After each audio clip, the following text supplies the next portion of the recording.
Hello, शुभ दुपार सगळ्यांना। तर तुमचं स्वागत आहे आपल्या नवीन मराठी यूट्यूब चॅनेलमध्ये। तर आज आहे ना केस गळतीसाठी औषध दाखवणार आहे तुम्हाला। काय बनवते? केस गळतात ना, त्याच्यामुळे मी बनवू राहिले औषध। घरच्या घरी कढीपत्ता आहे का? कडुलिंबाची पानं आहे ती बारीक कापून घेतली, जास्वंदाचे फुलं आहे ते बारीक कापून घेतले आणि हा कढीपत्ता घेतलाय। हां का? आता ते कसं बनवणार आहे तुम्ही सांगा सगळ्यांना। केलंय आता मी हे पुढची रेसिपी हे नंतर सांगू सगळ्यांना। तुम्ही करशाल ना तसं तसं दाखवा। आणि कढीपत्ता आपल्या झाडाचा तोडला लय छान वास येतोय त्याचा। आपल्या झाडाचाच तोडलाय, छान वास आहे।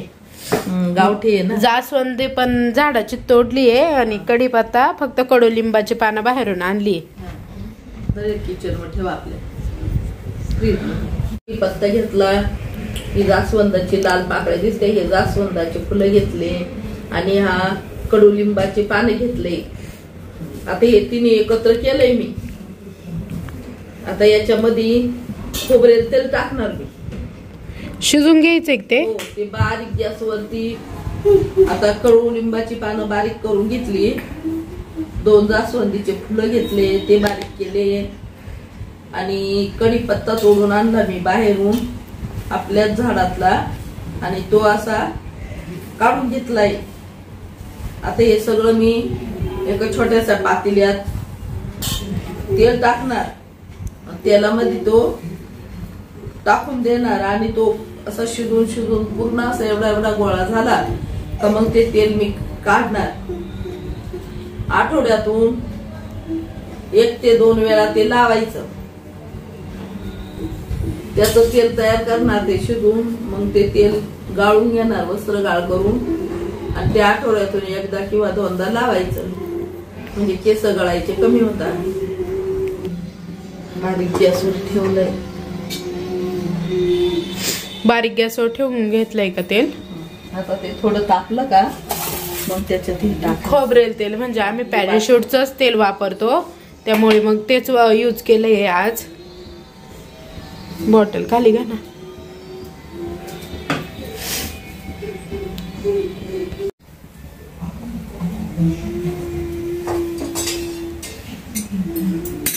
इकडे ना आईंनी सगळी झाडाची फुले ना मिक्स करून घेतलेली होती आणि कढीपत्त्याची पानं, लिंबाची पानं आहे ना थोडीशी बारीक चिरून घेतलेली होती।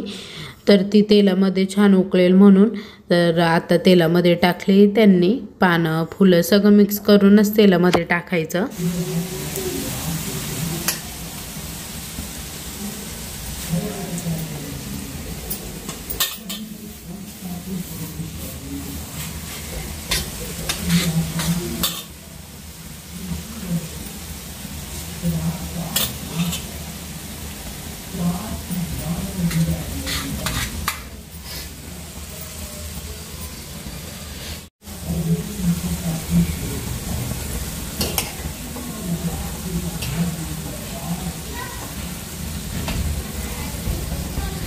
आता हे उकळायला टाइम आहे ना?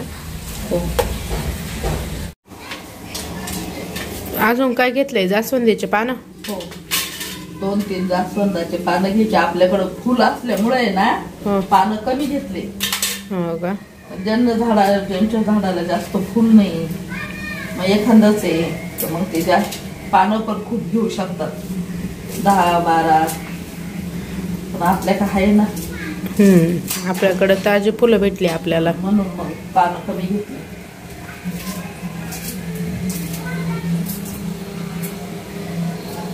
आणि केस पण गळती नाही, लय सफेद पण होती नाही। आता हे आटून द्यायचंय ना? हो, हे थोडस शिजून द्यायचं, याचा अर्क याच्यात पूर्ण उतरून द्यायचं। ठीक आहे।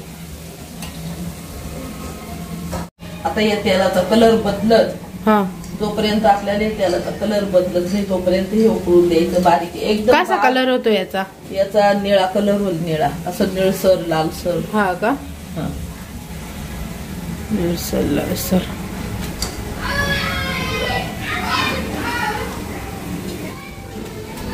छोटस लाल फुल आणलंय परत आईंनी, आणि त्याच्या पण आता पाकळ्या उकळण्यासाठी टाकताय आई, कारण की फुलं कमी वाटत होते ना, त्यामुळे मग आई बोलल्या की जास्वंदीचे फुले छान राहतात आणि छान वास येतोय आई.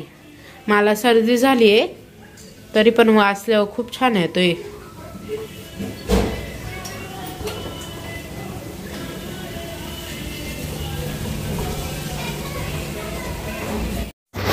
तेल उकळेपर्यंत आहे ना आईंनी माझ्या केसाला आहे ना कोरफड लावून दिली, कारण की माझ्या केसांमध्ये ना खूप कोंडा झाला होता.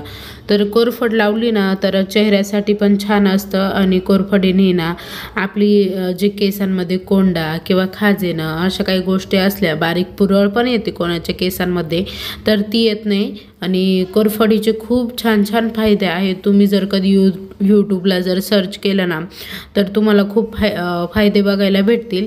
तर मला तर कोरफड लावायला नाही आवडत, कारण की ती खूप चिकट असते ना, म्हणून. तर आज आईंनीच माझ्या केसांना कोरफड लावून दिली. कोरफड लावली ना का केस छान चमकदार होतात आणि वाढायला पण आहे ना खूप पटापट वाढतात. तुम्हाला माझे केस दिसत असेल किती लांब लांब आहे. तर मी ना पहिले लावायची कोरफड, पण आत्ता आहे ना 4 ते 5 महिन्यापासून कोरफड काही लावलेलेच नाही. त्यामुळे ना माझे केस पण थोडेसे गळायला लागलेली होती. आणि मी चेहऱ्याला पण आहे ना कायम कोरफड लावत असते. तर पार्लरमध्ये जाण्यापेक्षा किंवा काही फेशियल वगैरे करण्यापेक्षा आहे ना तुम्ही कोरफड आहे ना नियमितपणे वापरून बघा, तुम्हाला नक्की फरक जाणवेल. तर पुरळ म्हणजे चेहऱ्याला आहे ना काही पोळ्या वगैरे येतात ना त्यासुद्धा येते नाही. तुम्हाला माझ्या चेहऱ्याला कधीच पोळ्या दिसणार नाही, कारण की ना आईंनी खूप मोठं कोरफडचं झाड आहे आमच्या इथं, तर ते आईंनीच लावलेलं आहे. तर त्याचं आहे ना दुपारी असं आपल्याला रिकामा वेळ असला का त्यावेळेस थोडंसं तोडायची आणि आपल्या चेहऱ्याला बसल्या बसल्या घासत राहायची. तर ती धुवून नाही टाकायची. तुम्ही माझं केस बघत असाल खूप आता चिकट झाले, पण ते 2 ते 3 तासानंतर आहे ना सुकले की ना पूर्ण मऊ होऊन जातात. कोरफड लावल्यानंतर आहे ना मी कधीच केस धुवत नाही, कारण की केस धुतले नाहीत ना तर केस खूप छान आणि मऊ होतात. तर माझे केस पण भरपूर लांब आहेत. मी तर कापले आत्ता, पण कापले नसते तर अजून लांब लांब असते. केसांसाठी ना शिककाई आणि रिठ्ठ्या असतात ना ते वापरायच्या. कुठून वापरायच्या? पहिले वापरायची मी, पण आत्ता वेळ नसतो ना त्यामुळे शिककाई आणि रिठ्ठ्यांचा साबण भेटतो तर तोच यूज करते मी. शॅम्पू वगैरे काही लावत नाही. रिठ्ठ्या आणि शिककाई असते ना त्यांचा एक साबण असतो, तर तो आम्ही आणतो आणि सगळे पण आमच्या घरामध्ये तेच यूज करतात. तर माझे केस आहे ना वाईट नाही आहे, फक्त आहे ना खूप कोंडा झाला होता ना, तर म्हणून मग आईंनी ना कोरफड लावून दिली. तर मग कोरफड आहे ना मला कुणी लावून दिली तरच लावायला आवडते. असं स्वतःच्या हाताने ना खूप चिकट केस होतात ना त्यामुळे. आणि मी टॉवेल घेतला आहे अंगावर, कारण की कोरफडचे डाग आहे ना असे पिवळे पडून जातात कपड्यांना, त्यामुळे ना मग मी टॉवेल घेतला आहे अंगावर, म्हणजे मग गाऊनला आहे ना डाग पडणार नाही म्हणून. आईंनी ना माझ्या माथ्यावर पण आहे ना भरपूर कोरफड चोळून दिली होती, कारण की ना तिथेच जास्त कोंडा झालेला होता. तर माझ्या केसांमध्ये कधी कोंडा होत नाही, पण ह्यावेळेस आहे ना केसांकडे माझं लक्षच नव्हतं, त्यामुळे ना थोडासा कोंडा झाला आहे आता. तर काही नाही, 2दा-3दा कोरफड लावली की कोंडा लगेच निघून जातो माझ्या केसांमधला. तर कोंड्यावर तर खूप छान औषध आहे हे. आणि प्रत्येक बायकांनी ना म्हणजे मुली कोणी पण असो त्या ठिकाणी सगळ्यांनी केसांची काळजी घेतलीच पाहिजे, कारण की स्त्रीचं खरं सौंदर्य हे केसांवरच असतं. त्यामुळे केसांची पहिली काळजी घेतली पाहिजे. माझ्या आजीला तर मोठे केस खूप आवडायचे, त्यामुळे ना तिने लहानपणापासूनच मला मोठ्या केसांची सवय लावली आहे. माझे केस लहानपणापासूनच मोठे मोठे होते, कारण की ना मी शाळेत पण 2 वेण्याच घालून जायची, त्यामुळे माझे केस आहे ना मी कधीच असे छोटे केलेले नाही आहे. कायम मला मोठे केसच आवडतात आणि मला अजून असं वाटतं की यापेक्षाही लांब लांब माझे केस असावे, पण नाही होत, एवढेच होतात.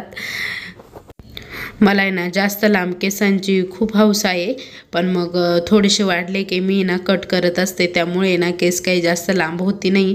पण ह्यावेळेस मी आत्ता काही कापणार नाही आहे, कारण की घरामध्ये फंक्शन निघाले की थोडेसे कट करतेच मी, पण आत्ता ठरवलं आहे की केस काही कापायचे नाही आहे, मला मोठे केस करायचे आहे. आईंनी ना केसाला कोरफड लावून दिल्यानंतर ना छान वाटत होतं. मला तर झोपच आली होती केसांना कोरफड लावताना, कारण की एकदम थंड वाटत होतं. 2 दिवसापासून माझं माझं डोकं पण खूप दुखत होतं ना, त्यामुळे मग आज जरा शांत वाटत होतं.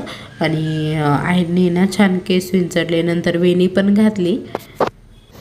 आपल्याला असे केसांची कोणी मालिश करून दिले तर छान वाटतं, स्वतः केली तर नाही, स्वतः तर करतच नाही आपण कधी, पण दुसऱ्यांनी कधी करून दिली तर छान वाटतं.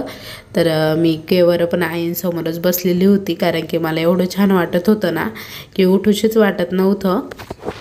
कोरफड जर केसांना हप्त्यातून 2दा लावली ना तर केस तर गळतीच नाही, पण केस इतके चमकदार होतात ना, म्हणजे पूर्ण त्यांना ब्लॅक जो कलर असतो ना तो इतका चमकदार आणि इतके असे केस एकदम छान दिसतात. आपल्या कधी कधी चेहऱ्यावर पुरळ येते, तर ती पुरळ जर आली ना तर त्यासाठी ना कोरफड घ्यायची आणि ती ना थोडीशी घासायची चेहऱ्यावर, तर आपल्या चेहऱ्यावरची जी पुरळ असते ना ती लगेच जाते. तर छान वाटतं कोरफड अशी चेहऱ्यावर घासली की. आणि स्किन पण चमकायला लागते, तेजदार पण दिसते आणि गोरी पण दिसते.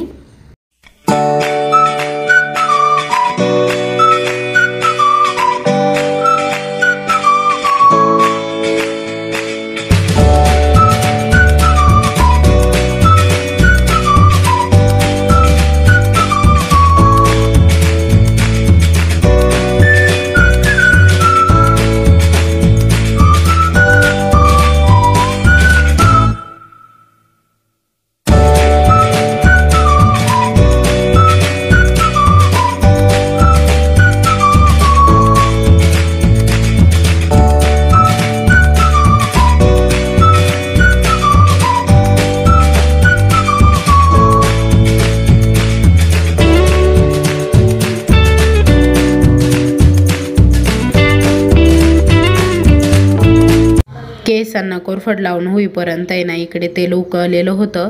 तर आता आहे ना ते आम्ही काचेची बरणी घ्यायची आहे. तर शेजवान चटणीची बरणी तुम्हाला दिसतच असेल, तर छान घसून ठेवलेली होती, वास वगैरे काही येत नव्हता, कारण की ती गरम पाण्याने धुतलेली होती ना. तर त्यामध्येच आम्ही तेल भरून ठेवलेलं आहे आत्ता, कारण की तेल आहे ना काचेच्या बरणीमध्ये टिकतं ते आणि वास पण येत नाही नंतर. तर हिरवा कलर आला आहे त्या तेलाला, तुम्ही बघू शकता. तर आता आईने पहिले चाळण ठेवून गाळून घेतलं आणि त्यानंतर आहे ना कपडा ठेवला वाटीमध्ये, आणि नंतर सगळं तो पाला आहे ना तो कपड्यांनी छान असा पिळून घेतला. पण तो व्हिडिओ काही घेतलेला नाही आहे मी, तुम्ही कलर बघू शकता तेलाचा. तर छान कलर आलेला होता तेलाला ना. तर तेल मी नंतर वास घेतला ना तर छान वास पण येत होता. आत्ता आम्ही निघालो होतो बाजारामध्ये, कारण की ना घ्यायचं तर असं काही नव्हतं, पण शूसाठी ना स्पोर्टचा ड्रेस त्याचा खरेदी करायचा राहिलेला होता, तर तो घेण्यासाठी आम्ही चाललेलो होतो.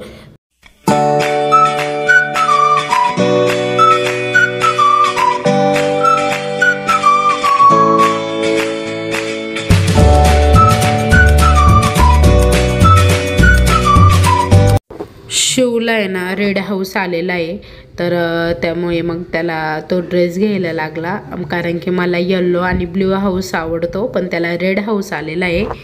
आत्ता गावातून आल्यानंतर आहे ना मुलांना अभ्यासासाठी घेऊन बसलेली होती मी. तर स्वयंपाक वगैरे करून नंतर मुलांना अभ्यासाला घेऊन बसलेले होते.